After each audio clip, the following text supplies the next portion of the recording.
I get shit done, I have fun. It's my time and I'm the one. I'm breaking through.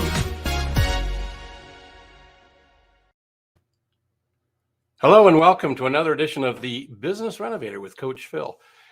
Whether you're watching this in the morning, afternoon, evening, or tomorrow, depending where you're watching this from, welcome and thank you for being here. And if you're watching this on the replay, remember to go hashtag replay and let us know where you're watching us from.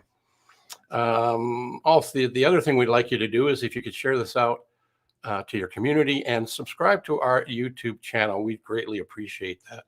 I'm excited to have the guest on. First, I met him was in Calgary, Alberta, Canada, which is where I reside. And we're at a nice private club. And I asked him a bunch of questions, and I tried to throw some roadblocks into making it difficult to become part of his organization. And damn it, he just knocked him out of the way. But before we get into too much craziness, let me tell you what the title of today's show is. And I'll show you it up here too. I'm trying something new on the show today, guys. Yeah, see, it's not working because it's trying it new.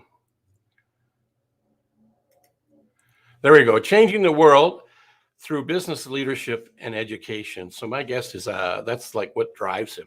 That's why he built the business that he has. And he's going to be sharing his what and why he did what he does. But before we do that, let's go and have a listen to our sponsor.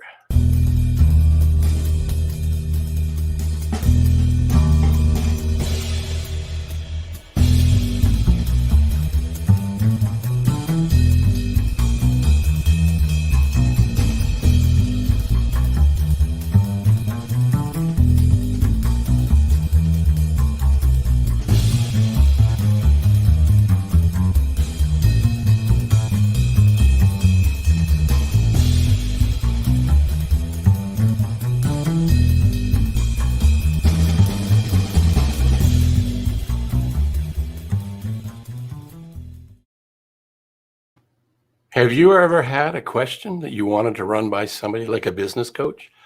Well, the good news is I am one. I'm with Focal Point, as you saw in the ad there. But not only is there me, if I can't answer the question, address it for you, guess what? There's a couple of hundred of us around the globe.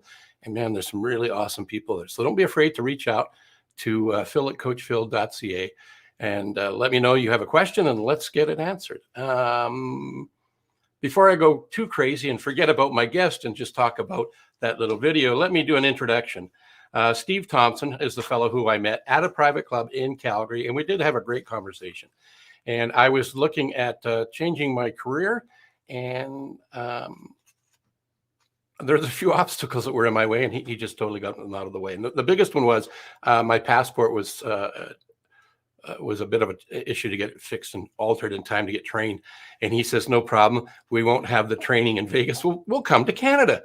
So, I could just drive across the country. It wasn't a big deal. So there was no hurdle that he would allow me to not get over. He helped me through it, over it, or around it, along with his team that he's built over the years. He's been at this since 2004. He's a happily married man. His kids are at this stage where they're going to college. And a couple of things he likes is football and helping people like me succeed. I don't want to leave him in the lurch anymore. I'm going to bring him up. Oh, look at that. I got you in the wrong. Here we go. Equal ground now. Welcome. For everybody's interest, you're the CEO and president of Focal Point Business Coaching, correct? That's correct, Phil. Good morning. And thank you for coming on, joining me on the show today. Appreciate that. I know you're a busy guy.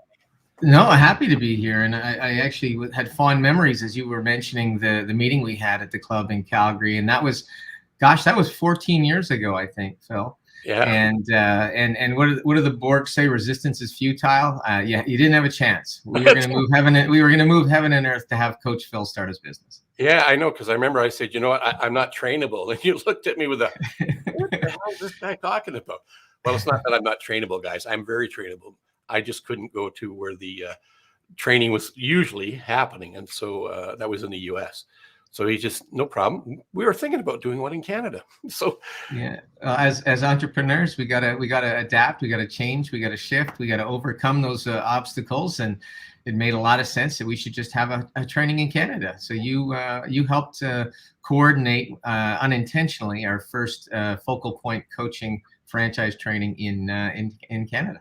and you've continued that throughout the years. Not every certification is there, but there's been more opportunity for people to visit Canada and get certified there, right? In Yeah, the Vancouver yeah. area. Yeah, we've done a lot in Nevada, where we were founded, a lot in San Diego, excuse me, where Brian Tracy resides, and a lot up in Vancouver, Canada, where I live and where our international head office is. Of course, the 2020 hit, and we now do a lot of our communication online, our certification online.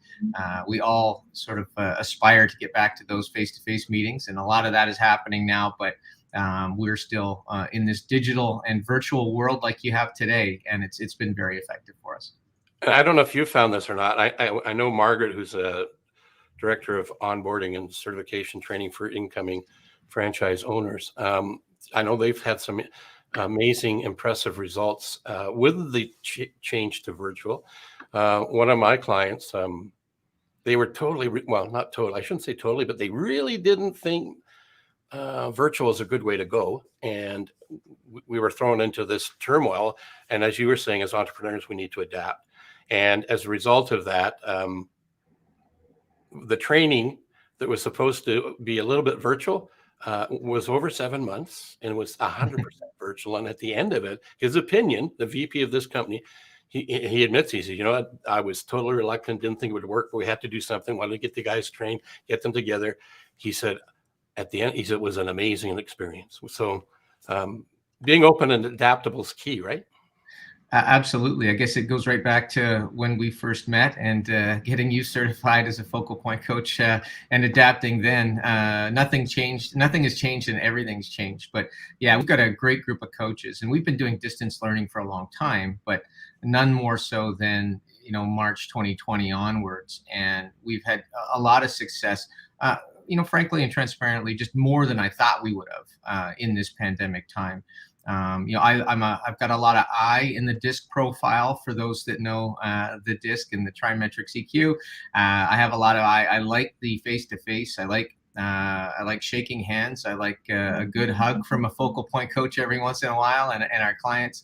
But I've been impressed with what our coaches have been able to do from a distance perspective, and teaching people around the world. It's really opened more doors for us, and our client base ultimately has been the one that's benefited, and that all supports our purpose and our why, and why we're here. So it's been great to be able to reach out and touch more clients, and our coaches have done a great job of that. So that's a great segue to the one question I'm dying to ask. I'm a big fan of this mantra. It's what's been useful for it actually being a game changer. I've made all sorts of things come to fruition when I've been in this mindset. And the mantra I have is focusing on what it is I want and why I want it, and stifling the how. So in 2004, you had this idea, and you created this entity. And it's gone through evolutions and growing, and like an amoeba, which is a good thing. What drove you to do this? Way back then, because I know it wasn't such a pretty thing when you got on the road yourself. There was partners and issues and challenges. We don't have to go down that rabbit hole. But what's your driving what and why? Why do you what you want to do this for?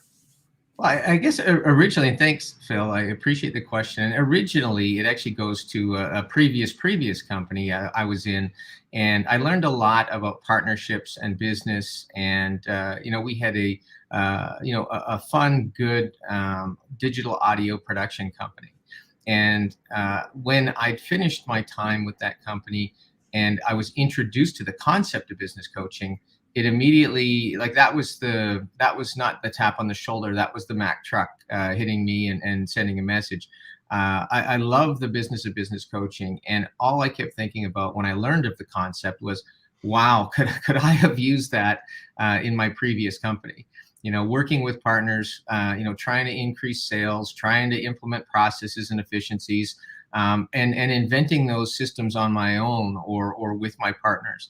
So the reason I fell in love with it is because I would have been a consumer of it. And this is back in the mid to late 90s. So that's a long time ago. And sort of paint that forward. And when I had the opportunity to part with myself and my partners, team up with Brian Tracy, that just gave us a bigger platform to do and to fulfill our why, my purpose, mission, vision across the globe rather than in a local area. And the love of seeing what it can do for the client base is really what drove us right from the start. Yeah. I was just thinking, there's a song, and I heard this song. I'm a TikTok junkie. There's some really good stuff on TikTok. And one of the things that's on there was this song, and I kept hearing this song, and I went, yeah, it's kind of nice. But one of the sellers and the client that I work with, a younger fellow than me, actually, and I won't go there, a younger fella. It's TikTok, Coach Phil. So there's probably a few younger fellas. Yeah, but there's a lot of older ones. Anyway, one of the sellers was telling me about this song I heard there. And it's now one of my favorite songs that I listen to in the morning. And it's Vacation. And it's talking about, I'm on vacation. I love my occupation. And it's this guy talking about his occupation. It's not work. It's a vacation. And there's another fellow I follow, Bob Proctor. He's 87 or 88. Yep. He's getting right up there. And he says, why would I retire from something I love to do? So a friend of mine said last night, he says, Phil, you're doing stuff when, because I'm in the senior number, 66. It's a nice number, 66. And I'm not slowing down. I'm cranking her up. And a buddy of mine was just saying, you know what, Phil, you're doing some incredible things in terms of where other people are thinking of retiring and, living that. And I'm not judging them. He says, you're cranking it up and doing stuff and making a difference. So I'm glad you started this company because it gave me an option to be here because I did the due diligence and I checked other options. And this was where I landed. And as a result of that, we're talking today, 14 years later. And I said, yeah, go ahead. I was going to remind you about one question I asked. I said, I was concerned. I was trying to get your vision of how long you'd be here. And you stood the test of time. And there's been a few people and changes, but you've been a solid rock for the whole Focal Point organization. So kudos to you. Yeah, no, it's been a long time yet a short time. I think back, and that's well, first of all, congratulations for your Mario Lemieux year. We had to get a hockey reference in there. So there you go. But there's been times where it seems like it was yesterday that Focal Point started. And then there are times where it seems like it's been a long time. But I guess what's been really nice about the journey is that the why and the help we provide for our clients hasn't changed. We have, as we have a purpose, and we have, like most companies, we have a mission, vision, purpose. We've got a fantastic culture, and our purpose, we call it the pebble on the pond. And it drives our coaches. It drives us to be better. It drives, you mentioned Margaret McClay, the director of onboarding and support. People like that, it helps her coach her clients. It helps her make sure that the coaches get the training and support they need to help their clients. And what that pebble on the pond means is, and for those of you that don't know the work that Phil does or the work that we do, of anything else, we get great results with our clients. It's just fantastic. And when we get a result with the client, what the pebble on the pond tells us is we are all individual pebbles and we have an impact. We have an impact on the world, and it's greater than you may think. So, Coach Phil, as a coach, when he works with a client, he's that pebble being dropped into that crystal clear body of water. And that impact is so severe, it's so great that it makes a splash. It's a big impact. And then it has a rippling effect, and that's the pebble on the pond. That first ripple, that isn't when we think about business coaching, that's not, the 48% increase in revenue or the 14% increase in profitability. Yeah, those things are great, but it's what those actually mean to the client. So the impact is so significant that the first ripple is actually not the company or the employees or the business. That first level of impact, it's greatest with that person's loved ones, with their family, their friends, the people close to them, and then the employees, and then their families. and then the company and the suppliers and vendors attached to the company, the community, the state, the county, the province, the country, and ultimately the world. And that's just with one client. That's an impact that you have and that coaches have. And you think about how many clients and people you've touched over the years in many ways. Well, you add that to hundreds of coaches in our system, and it's a pretty gratifying thing. Oh, boys, that sums it up really, really well. And it's not all about the money. Money is a nice side effect. Absolutely. One of my favorite stories is a young woman, mother of three, a set of twins and another one, a CPA in our marketplace here, and hates winter. What's so bad, right? Hates winter. So she had a wish, and her wish was it would be nice to be able to live 6 months of the year, run my business and grow it, and get rid of the clients that are taking my energy away, and find clients that really appreciate who I am. Well, she's living in Mexico and has been for a whole bunch of years. And I'd like to say I got to help her down that path. I didn't do the work. She did the work. But I helped her find a way for her to believe that she could do it. And we did it in 8 months. And she's been there ever since. And now she's there full time, not just half time. And she said, I've asked her to come back to Winterland. She's I'm not that crazy. Yeah, you didn't give her fish, you taught her to fish. That's right. So like we know in coaching, I'm sure she gave you a lot of the credit when really she did all the work, which is great. And as a coach, we know that's what's most gratifying. It's not when, like, we do some consulting work as well, and that's not as gratifying because you go in there, you do something, you fix something, you have a role to complete something. And that's great. It's got a finite start, finish. It's got it's a good revenue source, but not near as gratifying as watching a leader in a business reach their goal and have them achieve the result. Yeah, that's totally true. I was going to say publicly, I like this so much, I do it for free.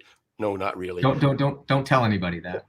Profitability is one of our culture points, and that we have to teach that to our clients sometimes, that it's okay to make money and be profitable. And as a business coach, we should be the same, because think of all the good we can do in this world when we are profitable. That allows us to support the causes we want to. It gives us the time freedom to donate our time, and of course, and our money. Yeah, and the money isn't the issue. The money's out there. We just need to serve enough people, help them get what they want, as Zig Ziglar said, and we'd be able to get everything we want in life. So showing up, serving, and being consistent with people is it's a great way to live a life. I think it's the lessons you learn, the things you do, and the people you meet. It's a crazy great career. Crazy great career. Tell me a little bit about your football side of life, because you played football a little bit, right? Well, yeah, but this is a life-size version of me, Phil. So I didn't play that long. I love the sport. I love team sport. I love sport, but I really love team sport. I think it's one of the best indicators of great employees, actually, in business, because they've learned how to work with other team members, even when they maybe didn't connect or jive with them. You still need to work together. And there's a lot of different personalities and things you need to overcome when you work with a team. So that translates back into business. I'll go back to the football for a second. I love it. Played for quite a bit of my life. I had some success in Calgary in Canadian junior football, where we won a couple of national championships and were put into the Alberta Sports Hall of Fame.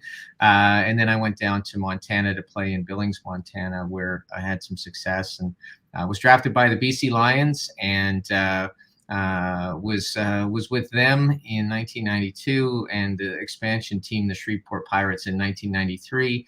And for those of you that don't know the CFL well, that's not where a fortune was made, but it was a lot of fun meeting people. Well, and also the lessons that you got from being in that environment, that team environment, adversity and success, and how do you manage and celebrate that? Right? Yeah, absolutely. I remember my mom, who has since passed away. She gave me she reminded me of a great lesson that I received when I was in my last year of college. I had a great game. I rushed for 405 yards in a game, and so that was kind of the highest of highs. And then the next weekend, in the next game, I broke and spiral fractured my leg and had a plate and 5 screws put in it. And they were there and they supported me, and they were very loving, and it wasn't all hard. But once I'd come through that surgery, she said, you need to use this as a lesson. Now you know that what the high of highs feels like, and now you're at the low of lows, and it's what you do when you're in those peaks and valleys that define you as a person. So you can wallow in your pity, or you can get up and get better. And I'll never forget that. A wise woman she was. Yes. It reminds me of a trip. I never played football. I did some work. Hockey. Yes. And we were, I was better at coaching later on in life, but the lessons you learn from the athletes is amazing. The last 3 years of competitive hockey that I coached was a female team. And I'm going to give you my honest reaction. When I was starting to think I should get the itch. I want to get back into coaching. I hadn't been doing it for about 3 or 4 years. And a friend of mine reached out and he said, "Hey, Phil, how do you feel about coaching?" I said, "Well, you got a crystal ball. I've been reading my mind."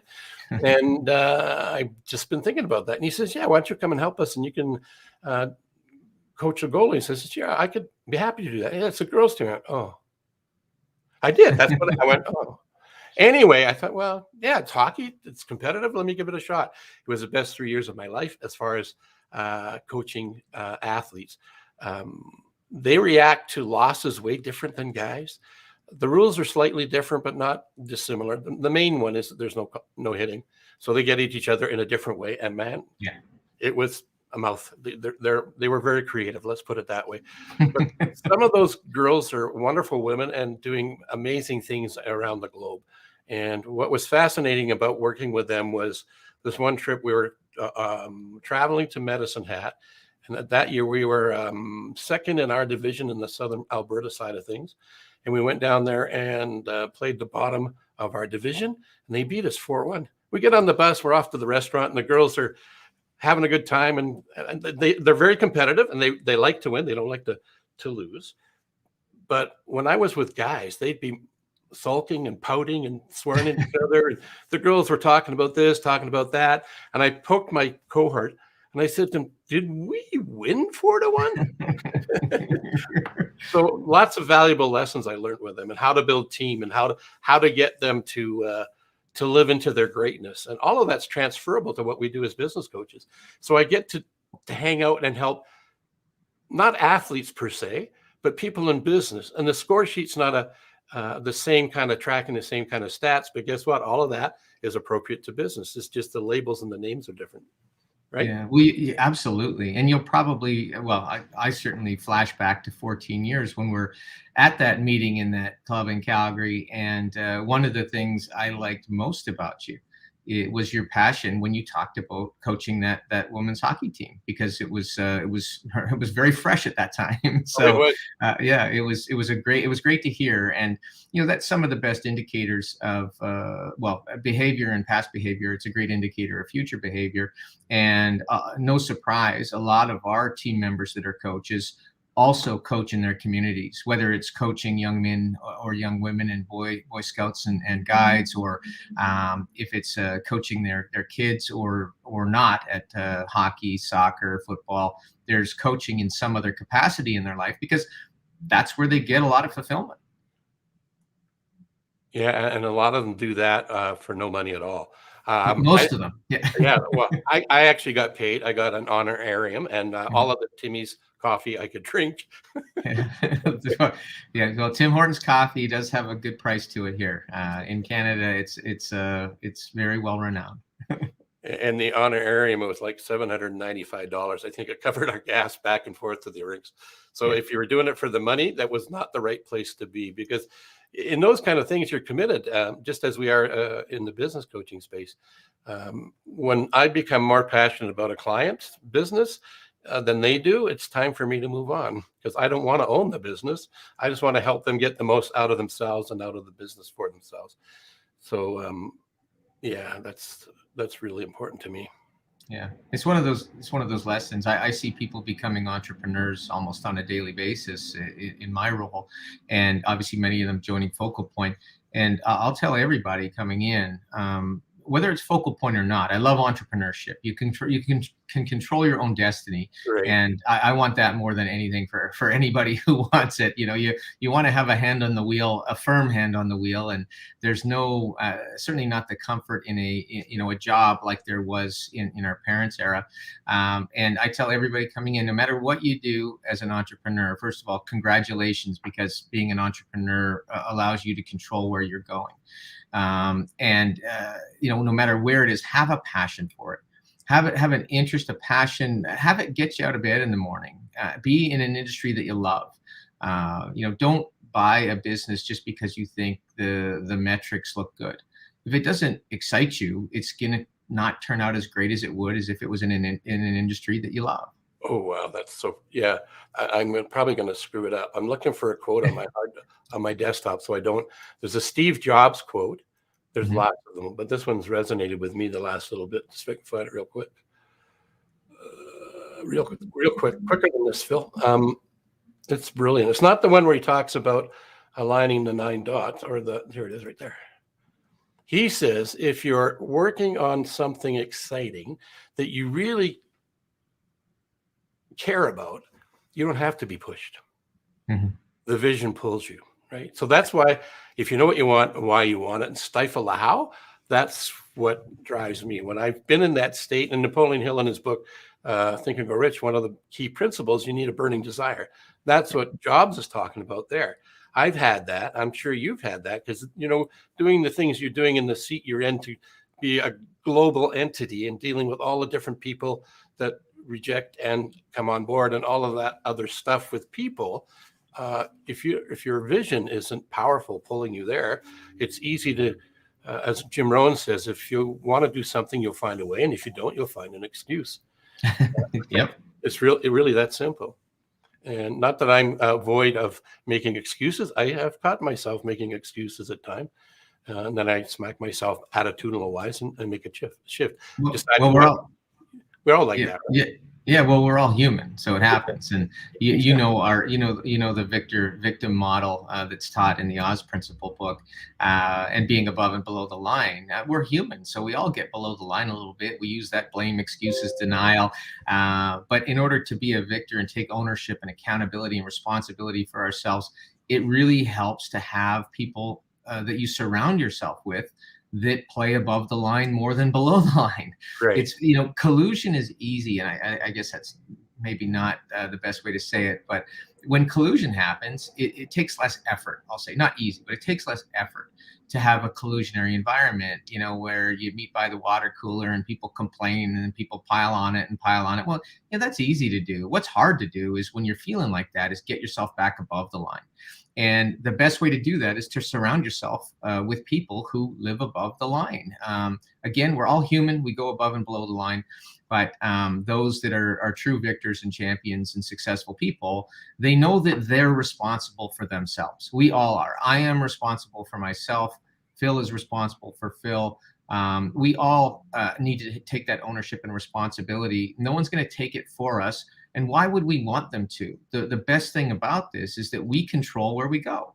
And, that's kind of one of the biggest lessons I've learned over the years, is that whatever the goal is, it's attainable if you stay above the line and if you surround yourself with team members that help you rise above the line. That's a really good point. And it's not the fact that we, like you said, we don't dip below the line. It's how quickly can we get back above the line? And Yeah. when I was hanging out with the University of Calgary Dinos, never played football, but I got to work with them in a leadership training role, and hearing what they're doing in the huddle, because I've never been in a huddle. Never. They don't have huddles in hockey, really.